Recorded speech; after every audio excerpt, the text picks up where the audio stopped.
경영학과 학생들이 들려주는 기업 이야기. 기업 사냥꾼.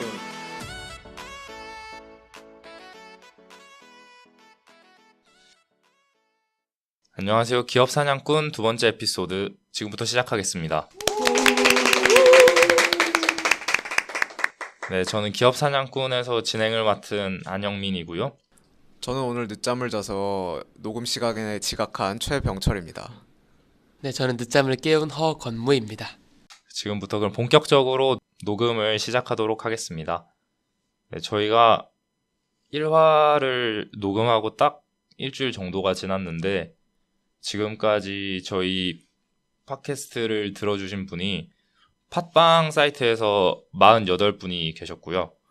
파티와 아이튠즈를 통해서 들어주신 분이 77분이 계셨습니다. 그래서 총 125명이 저희 방송을 들어주셨는데 저희가 처음 진짜 생각한 것보다는 되게 반응이 괜찮은 것 같아요. 네, 저희 되게 깜짝 놀란 게 기업이라고 쳐도 저희 썸네일 같은 게 그 사이트에 먼저 올라오고 그러더라고요. 그래서 좀 뿌듯하다고 해야 되나? 그래서 생각보다 꽤 많은 사람들이 봐주시더라고요. 저는 한 10명 이내로 보지 않을까 생각했었는데 생각보다 많이 봐주시더라고요. 네, 그래서 들어주시는 것도 되게 지금 감사하고 고맙지만 구독이나 좋아요까지 해주신다면 더 좋지 않을까라는 생각을 해보겠습니다. 감사합니다. 네, 그럼 이어서 간단하게 저희의 근황 궁금해하시지 않으실 수도 있는데 한번 전달해 드릴까 합니다. 네, 병철 씨는 어떻게 지냈어요? 일주일 동안? 저는 이번 한 주에 굉장히 많은 일이 있었는데 솔직히 다 말하면은 근황 토크로 오늘 녹음을 끝낼 수도 있지만 그 중에 두 개만 추려서 말씀드리자면 제가 취미로 권투를 하잖아요. 이번에 스파링을 했었는데 저번 스파링 때 정말 진짜 계속 맞기만 했거든요, 거의. 근데 이번에 굉장히 만족스러울 정도로 괜찮게 해서 일단 기분이 너무 좋고, 그리고 제가 이제 만년필을 하나 선물을 받았는데 주신 분이 제가 되게 존경하는 분이라 그분께 정말 감사하다고 전해드리고 싶습니다. 체육관 관장님이신가요? 아니요, 관장님 아니고 네, 체육관 체육관 관장님한테 만년필 받기는 쉽지 않을 것 같고, 근데 어쨌건 저한테 CEO 될 때까지 쓰라고 만년필을 선물로 줬는데 꼭 CEO 돼서 다시 찾아뵙도록 하겠습니다. 사랑합니다. 감사합니다. 열심히 살게요. 거의 무슨 시상식인 줄 알았네. 수상소감 얘기한 줄 알았습니다. 앞으로 제가 생일 때 선물 주면 이렇게 하세요. 네, 알겠죠? 알겠습니다. 건무 씨는 어떻게 지냈어요? 저는 저번 녹화 때 딱 그날 이후로 감기에 걸려가지고 일주일 내내 계속 골골대면서 살았어요. 같이 사는데 진짜 10초도 안 쉬고 계속 기침을 하더라고요. 그래서 저는 제가 감기에 옮지 않을까 생각을 했는데 다행히 옮지는 않은 네, 것 정말 같습니다. 좋은 룸메이트입니다. 그래서 지금은 그래도 좀 나은 상태라. 네. 네, 얼른 감기 나으시길 바라고. 저 같은 경우는 그냥 별 다를 것 없는 일주일이었던 것 같아요. 주변 사람들한테 좀 팟캐스트 홍보 많이 하고 제가 대신 구독 누르고 막 그랬었는데 요즘 좀 재밌게 지내는 것 같아가지고 좀 기분이 좋습니다. 네. 그러면 저 근황 토크는 간단하게 이쯤에서 마치고 바로 저희가 오늘 소개할 기업으로 넘어갈까요? 네. 절씨? 이번에 저희가 사냥할 기업은 어디서든 쉽게 만날 수 있는 기업, 가볍게 먹을 음식부터 생필품, 그리고 이제는 간단한 의약품도 구할 수 있는 그곳 GS25입니다. 편의점이 진짜 우리 생활의 필수적인 부분으로 이제 들어온 것 같아요. 예전에는 편의점 하면 진짜 간단한 음식, 라면, 과자 이런 데 사러 가는 그런 느낌이었는데 언젠가부터 괜찮은 도시락 라인업이 들어오기 시작하면서 밥 한 끼를 거기서 먹기에도 정말 좋아졌고, 최근에는 편의점을 통해서 택배도 주고받을 수가 있고, 그리고 약국이 닫은 시간에 급하게 비상약이 필요할 경우엔 편의점에서 약을 구할 수가 있어요. 그래서 진짜 이제 편의점은 우리 생활의 필수적인 부분으로 들어온 게 아닌가 그렇게 생각을 하고 있습니다. 그럼 두 분은 언제 많이 편의점 이용하시는지 한번 말씀해 주시겠어요? 저는 거의 매일 가다시피 하는 게 제가 살고 있는 기숙사에 이 GS25가 1층에 있어요. 그래서 그 기숙사 내에서 취사가 안 되기 때문에 좀 밥을 편의점에서 해결하는 분들이 되게 많아요. 점심시간에도 가보면 되게 좀 다른 편의점 매장보다는 좀 큰 편이어서 테이블도 되게 많고 그런데 항상 자리 잡기가 쉽지 않고 또 저 같은 경우는 항상 통신사 멤버십이랑 GS25 포인트를 차곡차곡 뭐 사용하면서 적립도 하고 할인도 받기 때문에 제 생활에 있어서 거의 한 밥 먹는 거에 한 50%는 편의점에서 때우는 것 같아요. 좀 씁쓸하긴 한데 네, 저 같은 경우는 또 작년에 이제 그 전역을 하고 복학하게 되면서 한 GS25 아르바이트를 한 3개월 정도 했었거든요. 네, 그런 경험이 있어가지고 좀 다른 프랜차이즈들보다는 저한테는 좀 친근한 그런 곳인 것 같아요. GS25 가면은 확실히 저도 좀 편한 게 이게 KT 멤버십 할인도 10% 받을 수 있고 그리고 GS 카드를 만들면 10%를 적립을 할 수 있어서 갈 때마다 20% 할인을 항상 받는 기분이라 저는 GS25 편의점 상당히 좋아하는 것 같아요. 그 적립된 포인트로 막 콜라나 이런 거 하나 사 먹으면 기분이 그렇게 좋을 수가 없습니다, 네, 진짜. 맞아요. 되게 뿌듯하더라고요. 이렇게 조금씩 조금씩 쌓여가는 그 점수. 뭐 건무 씨는 자주 가는 편인가요? 저도 영민 씨랑 그 기숙사 할 때는 되게 많이 갔었는데 그 기숙사 살 때 지금은 자취해서 편의점이 좀 비싸잖아요. 마트 같은 데 비하면. 그래서 잘 안 가게 되는 것 같고 가끔 갈 때는 약간 뭐 네 캔 맥주 4캔에 10,000원 이런 거 있잖아요. 그거 할 때나 좀 가지 저는 다를 때는 잘 안 가게 되는 것 같아요. 네, 그리고 특히 GS25는 저한테는 좀 더 친근한 이미지를 가지고 있어요. 아마 저뿐만이 아니라 여기 계신 세 분 모두 좀 더 친근한 이미지를 갖고 있을 것 같은데 저희 학교 앞에 1호점이 있어요.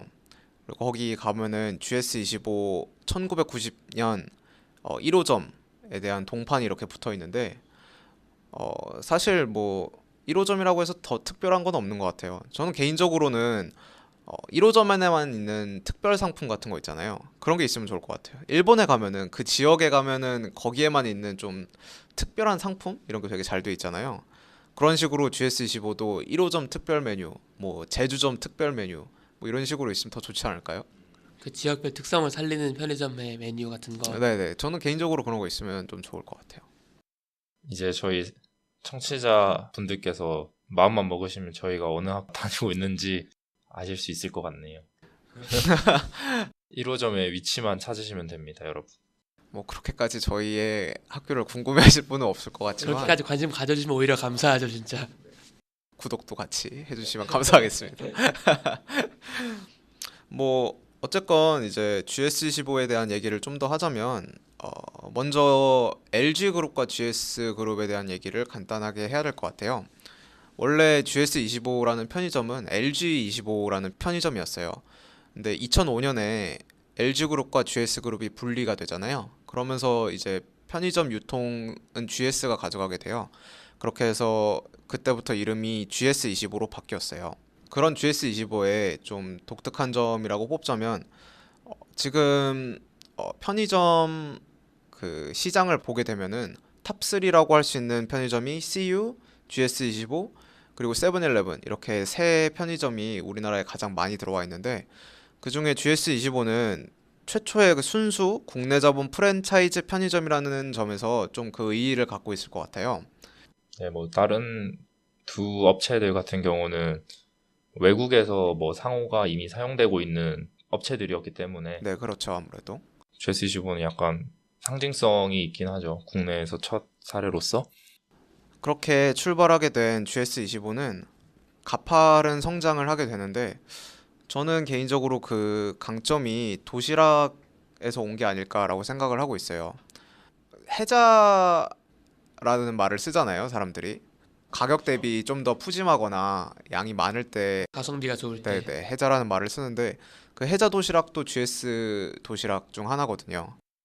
그리고 요새 1인 가구가 굉장히 많이 늘어나잖아요. 네, 전체적으로 그래서 편의점 업체들한테 도시락이 되게 중요해졌죠. 네네. 경쟁도 치열하고. 그러니까 혼자서 간단하게 끼니를 때울 때 굳이 음식점을 가는 것보단 편의점에 가도 굉장히 다양한 도시락이 기다리고 있기 때문에 그거 생각보다 되게 괜찮은 것 같아요. 사실 멀리서 찾을 것도 없이 우리 영민 씨만 봐도 네, 편의점에서 많이 때운다고 하니까 도시락 많이 먹죠, 진짜. 그리고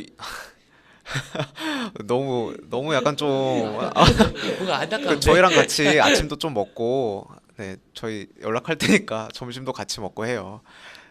그렇게 살면은 제가 제 수입으로 감당이 안 됩니다. 저 편의점 가는 이유가 다 있어요. 예. 물가가 올해 또 많이 올라가지고 갑자기 휴먼 드라마가 씁쓸하네 진짜. 뭔가 갑자기 기업 사냥꾼에서 인간 사냥이래 인간극장으로 옮긴 것 같은 느낌이긴 한데 뭐 실제로 2016년에만 편의점 도시락 메뉴가 50%가 더 늘어났다고 해요. 그 종류가. 그렇게 실제로 편의점에서도 굉장히 신경을 많이 쓰고 있는 분야기도 하고 뭐 저 개인적인 경험으로 하자면 제가 방학 동안 한번 공부 한번 해보겠다고 2주 동안 아침에 일어나서 편의점에 갔었는데 공부랑 편의점이랑 무슨 상관이지?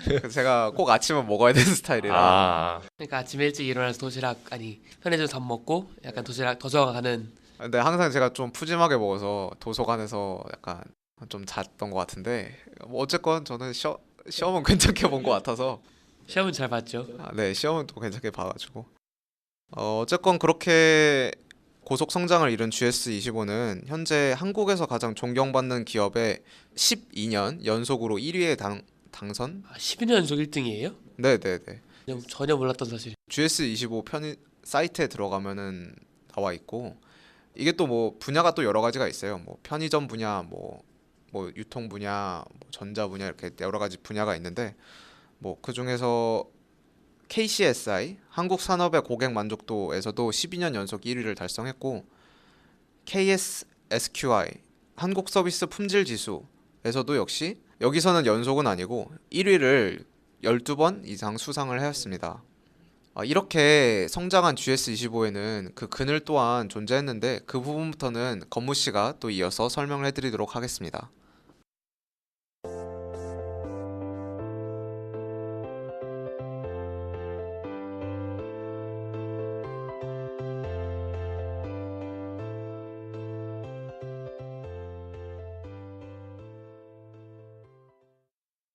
네, 안녕하세요. 그늘을 담당하게 된 허건무입니다.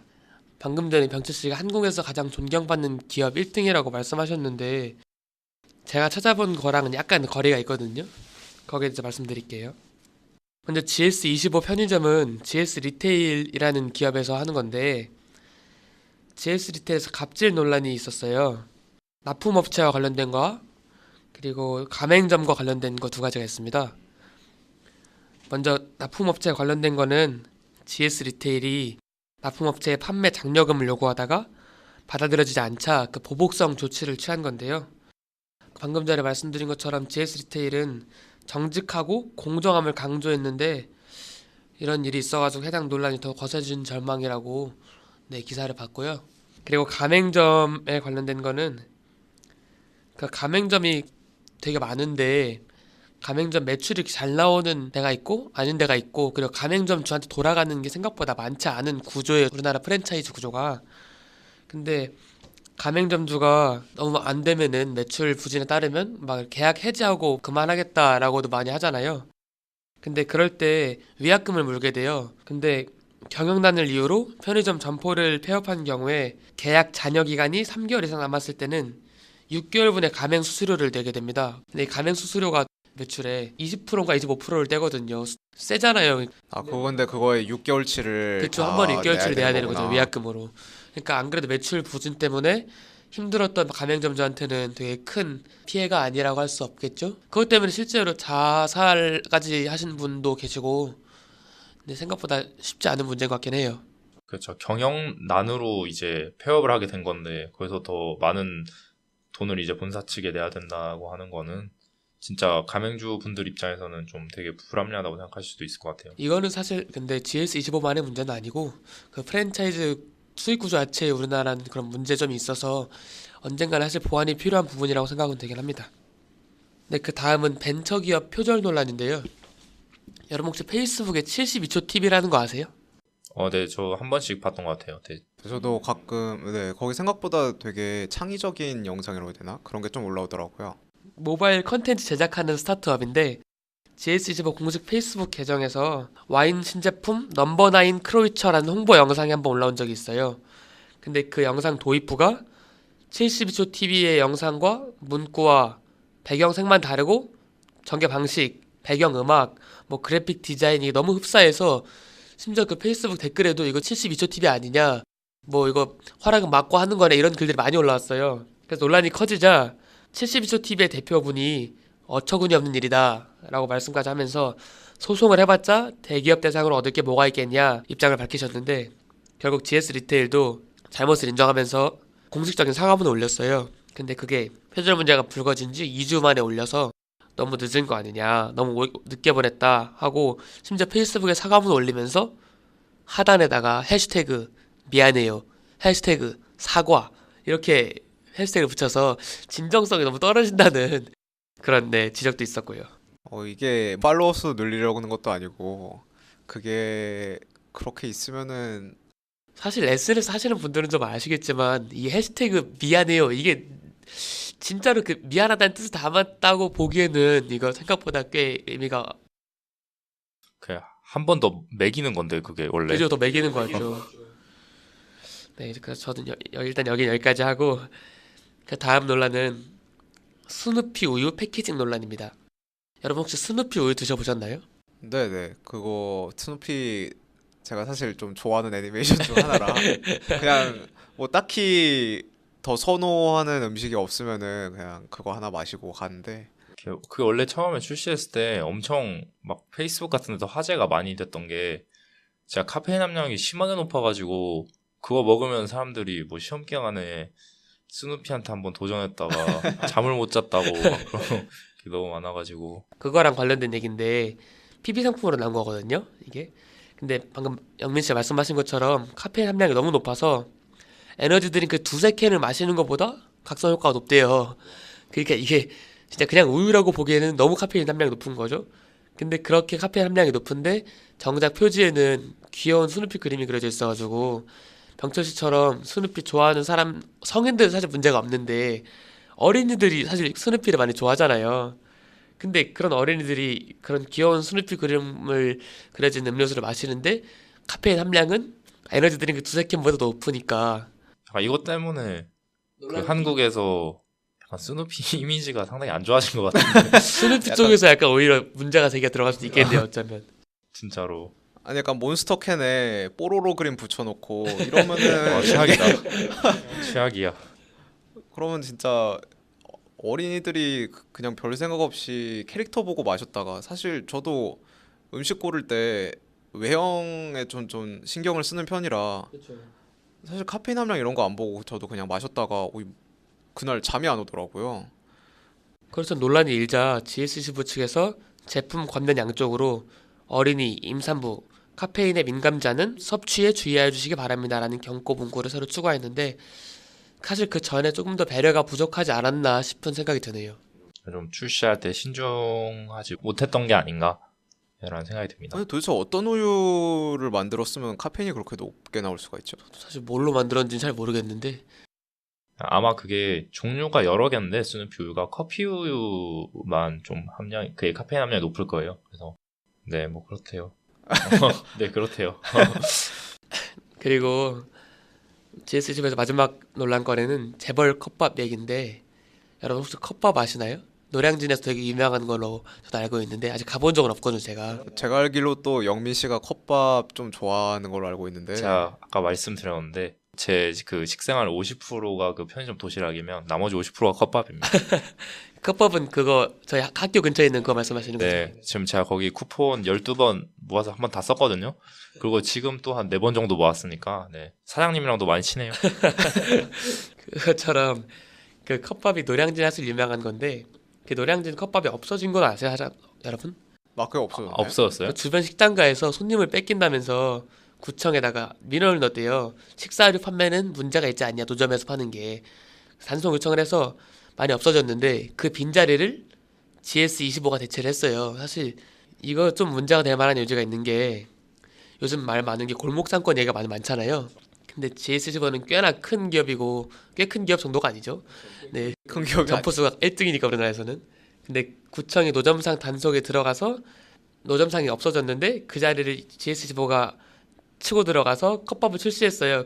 구청에 단속 들어간 달에 GS15가 컵밥을 출시한 거예요. 물론 우연의 일치일 수도 있고 노린 걸 수도 있겠지만 가격이 1,900원대래요.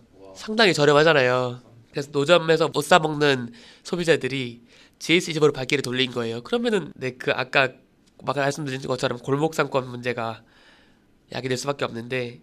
근데 거기서 조금 제가 추가적인 말을 드리자면 사람의 그 마음으로 봤을 때 되게 좀 비인간적인 처사라고 좀 느끼실 수도 있지만 근데 또 다른 분들 생각하시면 제가 알기로 그 컵밥 하시는 분들이 불법적으로 하시는 분들이 좀 계셔가지고 네. 그때 사실 그 철거해야 되냐 마냐고 했을 때도 철거에 찬성하시는 분들도 되게 많기는 하셨어요. 네. 혹시나 청취하시는 분들이 또 다르게 생각하실 수도 있을까 봐 제가 잠시 네, 영민 씨 좋은 정보 감사합니다. 근데 사실 GS 리테일의 대표가 허승조 씨인데 그분이 평소 기업의 사회적 책임을 강조했다고 해요. 어려움에 처한 이웃과 지역에는 사회의 한 구성원으로서 고통 분담을 하겠다 이런 의지를 피력하고 이런 경영 철학을 가지고 있었는데 이번 컵밥 출시는 살짝 그 경영 철학이 무색해지는 게 아닌가라는 생각이 또 듭니다. 그러면 그 재벌 컵밥이라는 거는 거기 GS25에서 출시한 컵밥의 이름인 거죠? 그거는 아니고 다른 사례인가요? 아니요 그 사례인데 GS25의 그러니까 재벌 기업인데 거기서 컵밥을 출시했다. 근데 컵밥은 사실 원래 서민들의 대표 음식이고 뭐 노점상 이런 걸로 유명한 건데 제가 네이밍을 한 거죠. 네. 저는 그냥 그 출시된 이름이 재벌 컵밥인 줄 알고 컵밥이 재벌이면은 뭐 얼마나 재료가 맛있는 게 많이 들어갔길래 1,900원짜리 컵밥에 이름을 재벌 컵밥이라고 짓지는 않겠죠, 또. 한번 사 먹어봐야겠다 뭐 생각했는데 약간 블랙 코미디 아닌가요? 네, 제가 맡은 부분은 여기까지고 그 다음부터는 우리 영민 씨가 진행하도록 하겠습니다.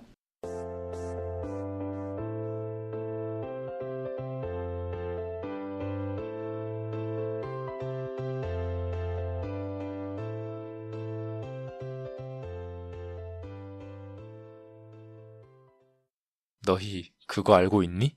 이거 들을 때마다 어색해서 이거. 네. 이거 준비하기 전에 영미 씨가 굉장히 표정에서 뿌듯해하는 게 보여서 말은 못하고 있는데 되게 어색해가지고 되게 오글거려가지고. 지금 정착 단계라서 그렇지 한 5화쯤 가면은 여러분도 마음속으로 따라하고 있을 겁니다. 8화쯤 가도 어색할 것 같아요, 저는. 네, 제가 좀 준비한 소식들은 사실은 GS25라는 기업에만 국한된 이야기는 아니고 편의점 프랜차이즈 사업들 전체적으로 좀 이야기를 나눠보려고 해요. 자, 첫 번째로 가지고 온 이야기는 최근에 좀 편의점 간판 상품이 좀 변화를 하고 있다고 합니다. 보통 여러분들은 편의점의 대표적인 뭐 품목이라면 뭐 어떤 걸 생각하시나요? 저는 아무래도 도시락. 네, 도시락. 도시락이나 PB 과자 같은 거 있잖아요. 그쵸. 좀 저렴하니까. 네. 그래서 원래는 좀 편의점 간판 상품 같은 경우가 도시락이었는데 최근에는 이제 소포장 과일이나 채소 등으로 많이 옮겨가고 있다고 해요. 이게 원래 도시락이 좀 흥행할 수 있었던 것도 결국은 1인 가구나 맞벌이 가정들이 많아지면서 좀 간단하게 식사를 때울 필요성 때문에 많아지긴 했는데 이제는 1인 가구와 맞벌이 가정들에서 이제 손쉽게 신선식품을 구하기 위한 수요가 발생하면서 이제 이런 소포장 과일이나 채소 등의 좀 판매가 높아졌다고 합니다. 제가 몇 년 전에 일본에 갔었는데 사실 일본이 1인 가구가 되게 많잖아요. 그래서 일본 편의점도 잘 돼 있는 걸로 유명한데 그때 되게 놀랐던 게 일본에서 편의점에서 막 과일 같은 거를 한두 개씩 이렇게 조금씩 팔더라고 소포장해가지고. 그래서 저 우리나라도 있으면 좋겠다 싶었는데 지금 보니까 요즘 확실히 딱 그런 게 추세인 것 같아요. 저희 학교 기숙사에 있는 편의점만 가봐도 바나나부터 해가지고 좀 채소는 적어요. 일단 취사를 할 수 있는 공간은 없어서 기숙사네. 근데 과일 종류는 좀 되게 많더라고요. 방울토마토 같은 것도 팔기도 하고 근데 저도 많이 봤거든요. 저도 권투 끝나면 한 11시쯤 되는데 그때 되면 되게 출출하거든요. 근데 뭐 그때 열려 있는 뭐 식당이나 이런 게 있는 게 아니니까. 근데 편의점 가서 뭐 간단하게 과일이나 요새 샐러드도 굉장히 다양하게 출시가 돼 맞아요, 있어서 맞아요. 샐러드도 많이. 네, 그냥 있고. 그런 샐러드랑 뭐 집에 가서 닭가슴살을 그냥 돌려서 같이 먹으면 대회 준비하세요? 거의 뭐 선수 하시는 분 같은데. 네. 그다음 제가 이어서 말씀드릴 것은 GS25가 아닌 타 프랜차이즈 편의점 업계들에서 좀 새로운 시도들을 많이 도입을 하고 있어서 거기 소개를 좀 시켜드리려고 해요. 그 CU 같은 경우에는 최근에 그 특정 점포에 한해서 한우와 한돈을 판매하는 IoT 스마트 자판기를 도입을 했다고 합니다. 편의점에서 이제 자판기요? 네, 자판기를 도입해서 이제 편의점에서 신선육을 구매할 수가 있는 거죠. 아니, 그러니까 애초에 제가 좀 놀란 게 두 가지 포인트인데 편의점에 자판기가 있는 것도 놀랍고 그 자판기에서 고기를 파는 것도 되게 놀라운 점이네요. 이게 아마 엄청 활성화돼 있는 건 아니어가지고 관련 정보가 그냥 많진 않더라고요. 그래서 저도 아직 약간 시범 단계. 네, 약간 그 정도인 것 같아요. 네. 그리고 또 이마트 24 아시나요? 알죠. 그 위드미가 이름을 바꿔가지고 한 건데. 네. 최근에 또 여기도 매장이 되게 많아지면서 확장하고 있는 추세인데 서초구에 있는 한 이마트 24 매장을 가면은 스포츠 펍 형태로 매장을 만들어 놨대요. 그래서 거기 가면 10개의 모니터가 설치된 별도의 공간이 있고 그래서 TV 스포츠 채널을 이제 10개 모니터가 10개니까 채널 10개를 뭐 맞춰 놓든지 해서 그 뭐 술을 간단하게 뭐 마시면서 요즘 뭐 수입 맥주 4캔 10,000원 이런 거 하잖아요. 그러니까 마시면서 볼 수 있는 거죠. 안주도 거기 바로 옆에서 살 수 있으니까. 그렇죠. 거기서 괜찮네요. 뭐 자체적으로 그냥 바로 구매를 해서 즐길 수 있는 그런 공간을 그 만들어 놨다고 하더라고요. 술 마실 수 있는 공간이 있는 건가요, 거기에? 그쵸. 그 따로 이제 별도의 공간에서 뭐 구매 후에 되게 좋다. 지금 되게 진심으로 되게 오늘 본 표정 중에 가장 밝은 표정인데. 근데 그러면은 거기는 업소를 어떻게 신고를 해야 되는 거죠? 거기 뭐 편의점이 그러게. 아닌가? 그러니까 막 이게 요식업? 제가 봤을 때 엄청 특별하게 꾸며놓았다기보다는 그냥 의자 몇 개 갖다 놓고 그냥 홀이 있는데 이제 좀 뭐 모니터를 설치해서 그냥 바꿔놓은 것 같아요. 그 일반적인 편의점에서. 매장의 크기가 좀 커야겠네요, 일단은. 네, 아무래도 서초에 있다고 하니까 또 강남 쪽이니까 괜찮지 않을까요? 강남 쪽에 있으니까 매장이 넓으면은 값이 장난이 아니다. 네. 그들이 알아서 하겠죠? 네. 그리고 이마트 24가 하나 더 있는데 그 삼성동 코엑스 있잖아요. 네네. 거기에 별마당 도서관 아세요 혹시? 저 얼마 전에 이틀 전에 갔다 왔어요, 코엑스. 그 별마당 도서관 구석에 보면 이마트 24 매장이 있습니다. 네, 저도 봤어요. 네, 그게 그 도서관에서 이제 사실 책 읽으신 분들을 많이 보지는 못했는데 거기서 거기는 사실 책 읽으러 가는 데는 아닌 것 사진 찍으러 같더라고요. 많이 가시네. 네, 맞아요. 저도 처음 봤는데 진짜 멋있더라고요. 거기 약간 인증샷이 아니라 약간 인생샷. 인스타에 올리는 약간 그런 느낌. 네, 그래서 편의점에서 그 책 읽는 고객들이 뭐 간단하게 간식이나 음료를 뭐 구매할 수 있게 하기 위해서 이제 그쪽 한켠에 매장을 또 내놨다고 하더라고요. 이마트 24뿐만 아니라 세븐일레븐도 뭐 나눔북스 매장이라고 해서 도서관을 컨셉으로 한 매장을 일부 운영을 하고 있는 것 같더라고요. 네.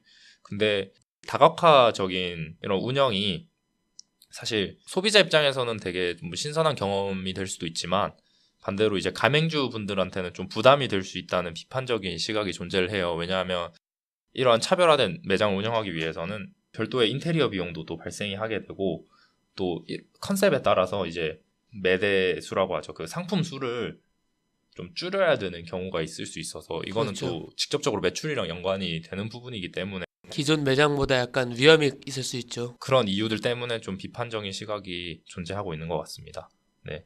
이어서 제가 소개해드릴 소식은 GS25를 즐겨 가시는 분들은 이미 알고 계실 수도 있고 모르고 계시는 분들이라면 잘 활용할 수 있는 어플을 하나 소개해드리려고 합니다. 네, 이건 GS25에서 뭐 특허까지 받은 어플이라고 하는데 나만의 냉장고라는 어플이 있습니다.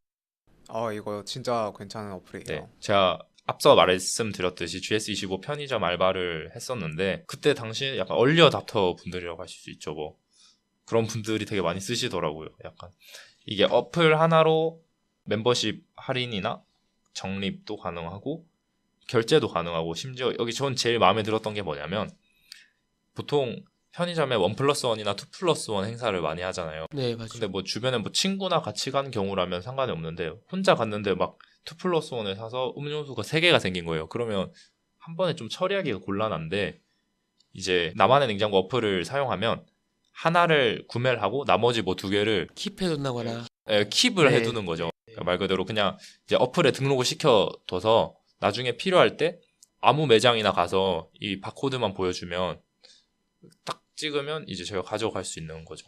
저게 진짜 좋은 아이디어인 것 같아요. 이거는 진짜 사람들이 좀 불편해 하는 부분을 잘 캐치해서 GS25 측에서 만든 게 아닌가 생각이 듭니다. 또 하나의 또 좋은 기능이 있는데 원하는 도시락을 주문이 가능해요.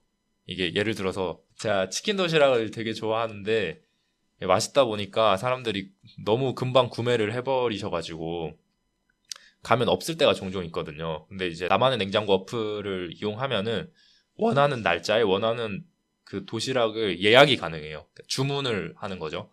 그렇게 하면 그 예약한 날짜 그날 안에만 찾아가면 된다고 해요. 그 정도면 거의 식당이네요. 네, 그쵸.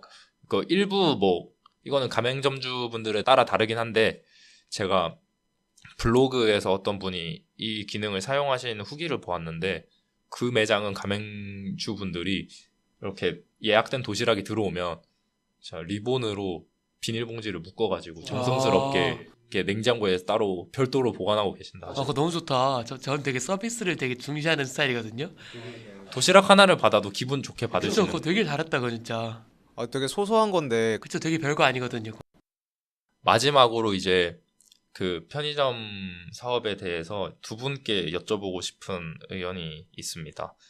이번 달 2018년 3월 기준으로요. 이번 달에 전국 편의점 점포수가 4만 개를 돌파를 했습니다. 이게 3만 개를 돌파한 지 2년 만에 만 개가 더 늘어나면서 4만 개를 돌파하게 되었는데 사실 이렇게 주변에 우후죽순처럼 늘어나는 편의점들에 대한 여러분들 각자 생각이 어떤지 좀 궁금하거든요.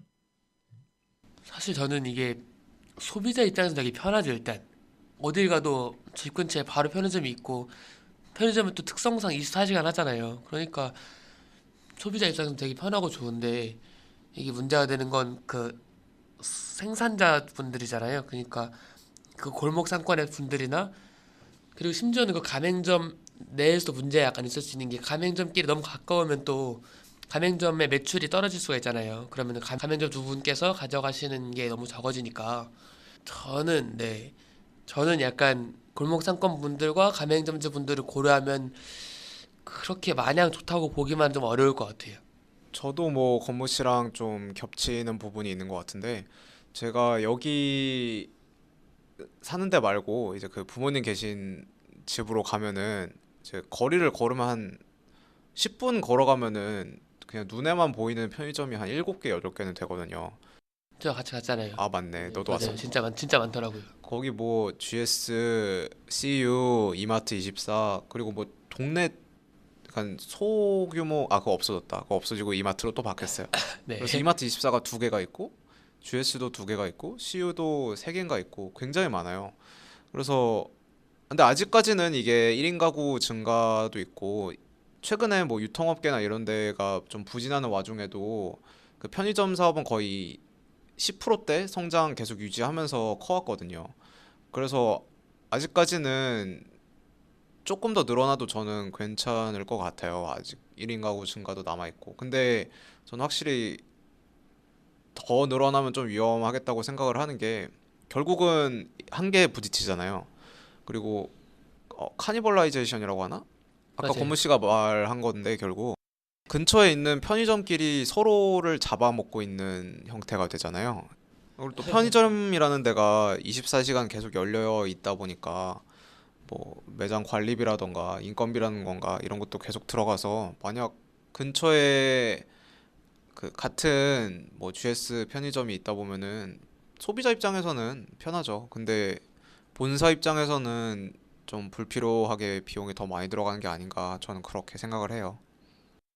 저도 약간 두 분이랑 생각이 좀 비슷한 것 같은데 이게 저는 그 아르바이트 할 때 제가 그만두고 싶어서 그만둔 게 아니거든요. 이 편의점이 망했어요. 맞아요, 맞아요. 그 기억나요. 이유가 저희가 골목 안에 있던 GS25였는데 골목 밖에 CU가 엄청 큰 게 들어와서 이 사장님이 매출이 반토막이 나셨다고 하시더라고요. 그래서 그러면서 어쩔 수 없이 아르바이트를 그만두게 됐는데 이게 진짜 그 병철 씨가 말했듯이 진짜 제살 깎아먹기죠. 이게 또 보면 많은데 엄청 몰려 있어요. 편의점들이. 없는 데는 또 없거든요. 저는 맞아요, 맞아요. 고향이 부산이라서 집 내려가 보면 저희 동네 근처는 편의점이 거의 없어요.